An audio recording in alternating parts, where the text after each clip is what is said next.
Assalamualaikum warahmatullahi wabarakatuh. Waalaikumsalam warahmatullahi wabarakatuh. Alhamdulillahi rabbil alamin. Asyhadu an la ilaha illallah wahdahu la syarika lah. Waliyus salihin wa asyhadu anna sayyidana wa nabiyyana Muhammadan abduhu wa rasuluh. As-sadiqul amin. Allahumma salli wa sallim wa barik ala sayyidina Muhammad wa ala alihi wa sahbihi wa man tabi'ahum bi ihsanin ila yaumiddin.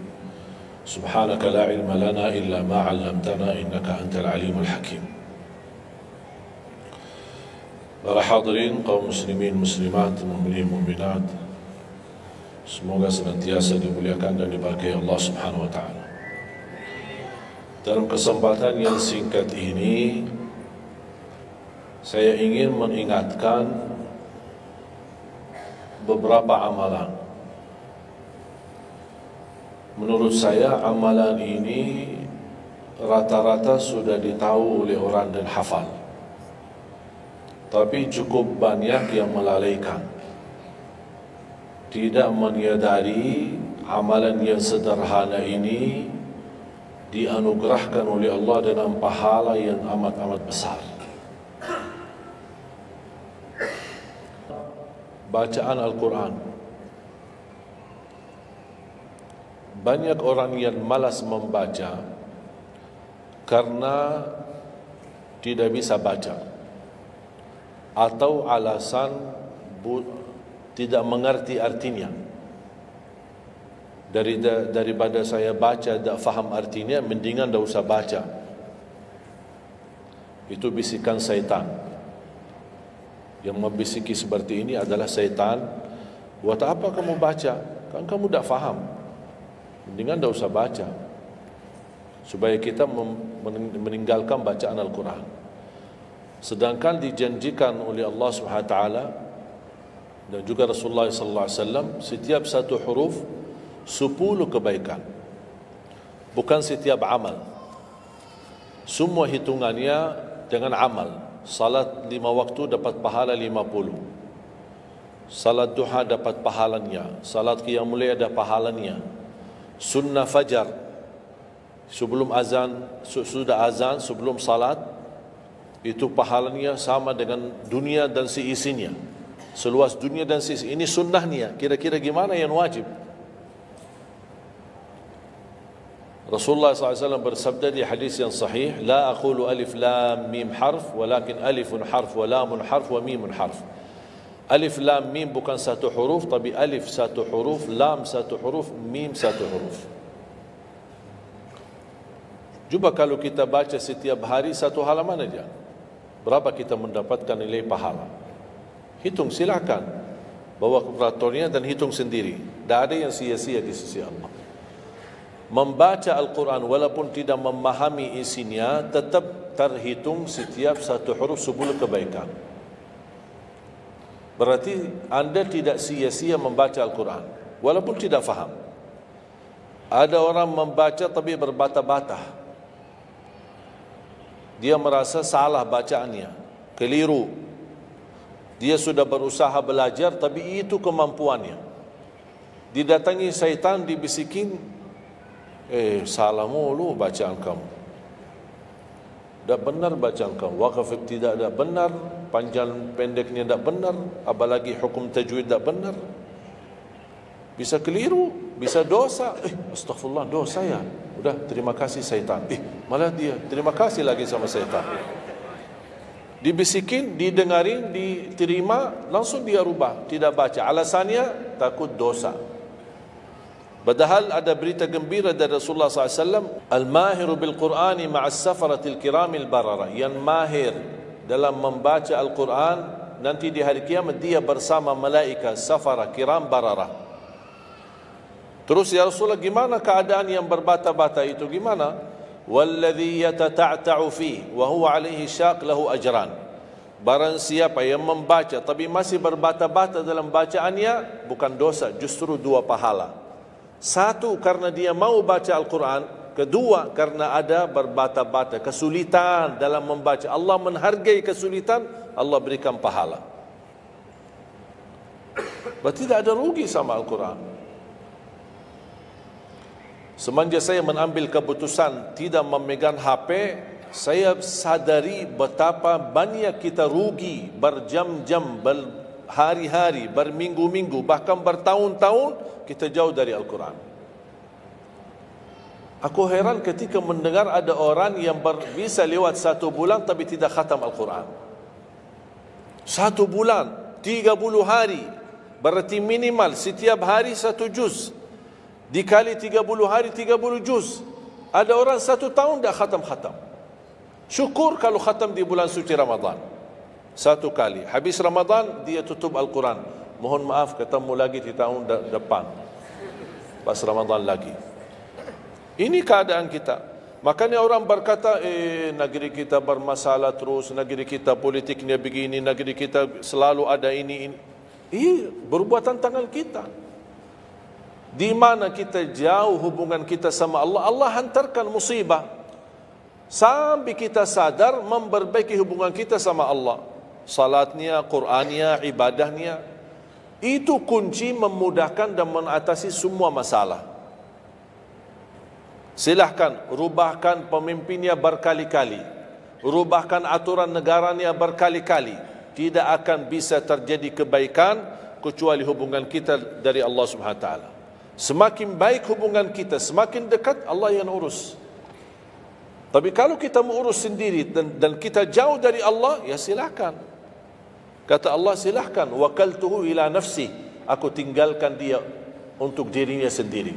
Dan siapa kira-kira yang bisa mengurusi dirinya kalau bukan pertolongan Allah SWT?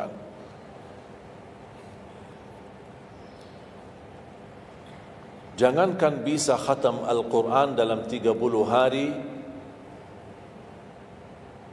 jangan 1 juz dalam 1 hari, 30 hari bisa dikhatam dalam waktu 10 jam. Saya pernah tes, menghitungkan waktu, bawa alarm, membaca dari subuh sampai zuhur. Tiba waktu zuhur, saya stop alarmnya, saya lanjut lagi habis zuhur. Sampai asar, lanjut lagi habis asar, lanjut sampai maghrib. Berapa saya habis khatam 30 juz? Bagi orang yang lancar bacaannya, tidak berbata-bata, bacaannya lancar, hurufnya jelas, tajwidnya bagus, tidak terlalu cepat, standar, sebagaimana bacaan tadi salat Isya, itu namanya standar, hadar, tapi disempurnakan tajwid, tidak boleh cepat dan tidak boleh terlalu lambat. 10 jam mampu khatam 30 juz. Saya punya teman sekolah di Madinah, dia berhasil khatam 30 juz dalam waktu 7 jam 49 menit. Makanya aku heran kalau ada orang berkata 1 bulan, mana bisa ya? Tahu enggak apa yang membuat masalah kita kenapa tidak bisa khatam Al-Quran? Karena suka lihat halaman belakang. Begitu buka baru mulai Al-Baqarah, Alif Lam Mim Dzalikal, buka terus halamannya. Sambil baca kita buka 600 sekian, kapan habisnya? Hudan lil muttaqin, sadaqallahul azim. Sudah langsung sadaqah karena sudah merasa berat. Dia menghitung halaman belakang sedangkan dia baru aja mulai 1 ayat. Dia langsung sadaqallahul azim. Syaitan tidak mungkin dan tidak senang melihat kita sering membaca Al-Quran. Kalau orang dulu susah baca Al-Quran wajar, karena susah menemukan Quran. Zaman sahabat cari kulit unta untuk tuliskan ayat yang Allah turunkan. Ada potongan ayat di Sayyidina Utsman, ada potongan ayat di Sayyidina Abu Bakar, ada potongan ayat di sana sini. Coba kumpulkan, susah. Makanya semuanya larinya kepada sahabat yang begitu datangnya wahyu, mereka langsung mendengar dari Rasul, langsung bisa hafal. Seperti Sayyidina Ubay bin Ka'ab radhiyallahu an, Zaid bin Thabit radhiyallahu an, Anas bin Malik radhiyallahu an, Uthman bin Affan. Jadi mereka datangin para penghafal Qurannya. Dah ada mushaf, dah ada Quran, dah ada HP bisa download Al-Quran 30 juz. Gimana? Tapi mereka tidak pernah tinggalkan Al-Quran. Bahkan ada di antara sahabat yang setiap malam tahajudnya khatam 30 juz dalam 1 tahajud. Coba bayangkan, kira-kira alasan kita apa? Quran sudah di mana-mana, dalam segala terjemahan, warna-warni, tajwid, semua ada. yang bagus, yang besar. Maaf, mata saya ada yang besar, ada segede meja ini, ada. Susah menemukan, alhamdulillah HP bisa sekarang isinya 30 juz, bisa dibawa kemana-mana, tak usah pusing mencari Al-Quran. Semua kemudahan, semestinya kita mampu mengalahkan sahabat Rasul, karena kita semua fasilitas ada. Apa yang kita mau bilang sama Allah? Ada seorang, mungkin Bapak Ibu pernah nonton di acara Hafiz Indonesia, namanya Kaila, buta.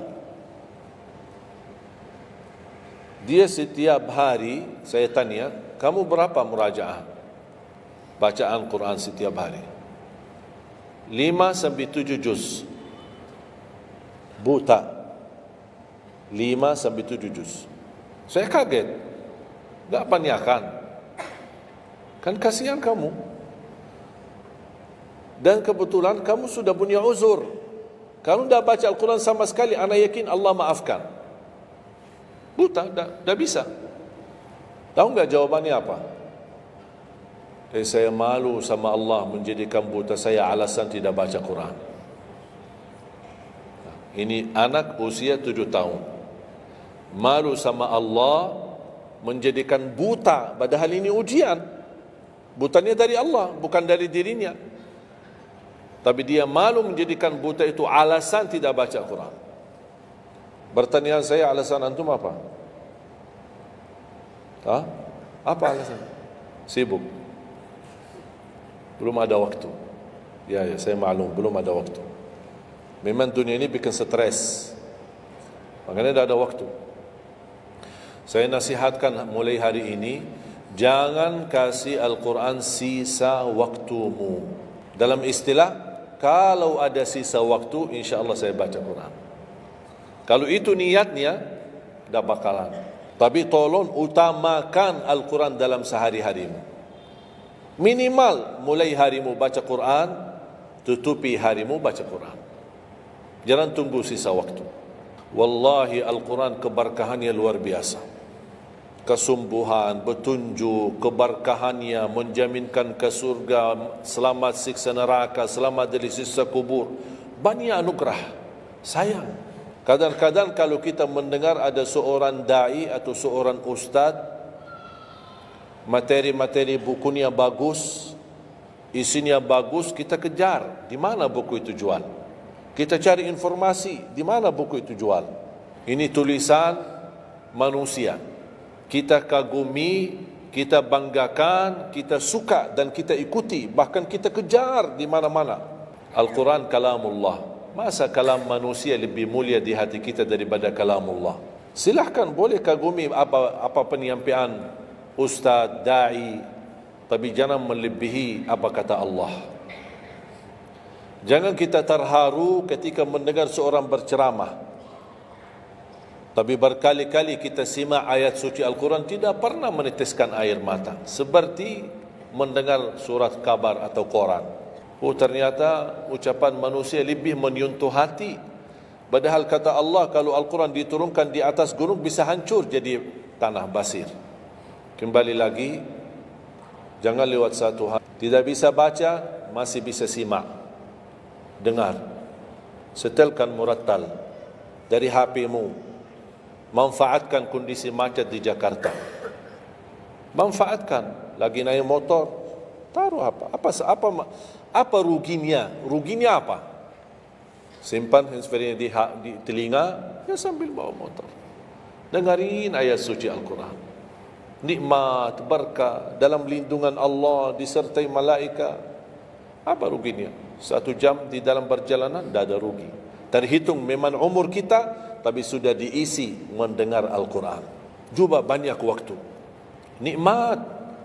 Kalau saya merasa kesibukan mengganggu sampai tidak ada luang waktu cukup untuk saya bisa baca tilawah di rumah, saya menikmati di jalan. Apalagi kalau mau pergi ke acara, apalagi kalau keluar kota, berjalan lumayan jauh, nikmat. Ya Allah, mudah-mudahan macet terus. Nikmat. Macet ini menjadi nikmat. Dah fikir macetnya karena lagi melihat Al-Quran. Beda sama orang Hanya sepanjang berjalan cat HP, HP. Merasa bosan. Sudah semua cat sudah dilewati. Semua SMS sudah dibalas. Semua pesan-pesan sudah dibaca. Akhirnya bosan. Macet mulu ini Jakarta. Nanti temannya di sebelah, kalau bukan macet, bukan Jakarta loh. Itu. Habis waktu, sia-sia. Padahal Al-Quran ini, kita baca tidak mesti dalam keadaan wudu. Apalagi kita dalam perjalanan, kita naik motor atau naik mobil kita, bisa dengan handphone kita, HP kita. Ada orang terus, gimana saya membawa Al-Quran terus saya tidak berwudu? Kan kamu menyentuh HP, bukan menyentuh Al-Quran. Bersentuhan dengan HP. Jadi saya harap, sekali lagi, mohon dengan sangat. Kalau boleh terima permohonan saya, tolong tinggikan perhatianmu kepada Al-Quran.